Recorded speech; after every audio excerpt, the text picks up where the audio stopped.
அன்புள்ள தனுசு ராசி அன்பர்களே வணக்கம். தனுசு ராசியில் இந்த வார ராசி பலன். 4 சனி புதன் சுக்கிரன் ராகு, 5 சூரியன், 6 குரு, அஷ்டமத்தில் செவ்வாய் சந்திரன், 10 கேது பகவான் இருக்கிறார்.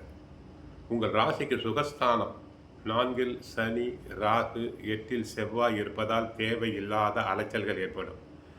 வசதி வாய்ப்புகள் இருந்தாலும் அதை அனுபவிக்க இடையூறுகள் உண்டாகும். தேவையில்லாத மனஸ்தாபங்கள் ஏற்படும். பணவரவில் சற்று ஏற்ற இறக்கமான நிலை இருக்கும் என்பதால் எதிலும் சிக்கனத்தோடு இருப்பது நல்லது. தொழில் வியாபார ரீதியாக தற்போது நெருக்கடிகள் ஏற்படக்கூடிய நேரம். சிறு வாய்ப்பையும் உதாசீனப்படுத்தாமல் இருக்க வேண்டும். விரைவில் நல்ல மாற்றம் உண்டாகும். 11ஆம் தேதி குரு பயிற்சி உண்டாகிறது. அதுவரை பொறுமை தேவை. எதிலும் அவசரம் காட்ட வேண்டாம். உத்தியோகத்தில் இருப்பவர்கள் வீண் பேச்சை குறைத்துவிட்டு செயல்படுவது நல்லது. மாணவர்கள் படிப்பில் நன்றாக செயல்பட்டு நல்ல மதிப்பெண்களை பெறுவர். பெற்றோருக்கும் ஆசிரியர்களுக்கும் நல்ல பெயரை வாங்கி கொடுப்பர்.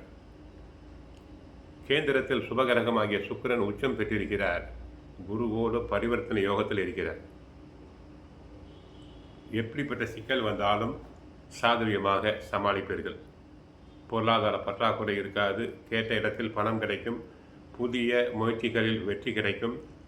பதவி உயர் எதிர்பார்த்தவர்களுக்கு இப்போது முயற்சி செய்தால் பலன் கிடைக்கும். உயர் அதிகாரிகளால் உதவி உண்டு. சக ஊழியர்களின் ஒத்துழைப்பு உண்டு. புதிய வேலைக்கு முயற்சி செய்பவர்களுக்கு நல்ல வேலை கிடைக்கும். 6 குரு ராசிநாதன் அமர்ந்திருக்கிறார். விரைவில் அவர் விலகுகிறார். அதுவரை பொறுமையாக இருக்க வேண்டும். தேவையில்லாத வீண் செலவுகள், குறிப்பாக மருத்துவ செலவுகள் கட்டுக்கடங்காமல் அதிகரிக்கலாம். 5 சூரியன் இருப்பதால் பிள்ளைகள் விஷயத்திலும் தந்தை வழி உறவினர்களோடும் கருத்து வேறுபாடு ஏற்படலாம். இப்போதைய தேவை புத்திசாலித்தனமும் நிதானமும் பொறுமையும் தான். மற்றபடி கோவிலுக்கு சென்றால் குருவையும் தட்சிணாமூர்த்தியும் வணங்குங்கள். வாழ்க வளமுடன், மங்களம் உண்டாகட்டும்.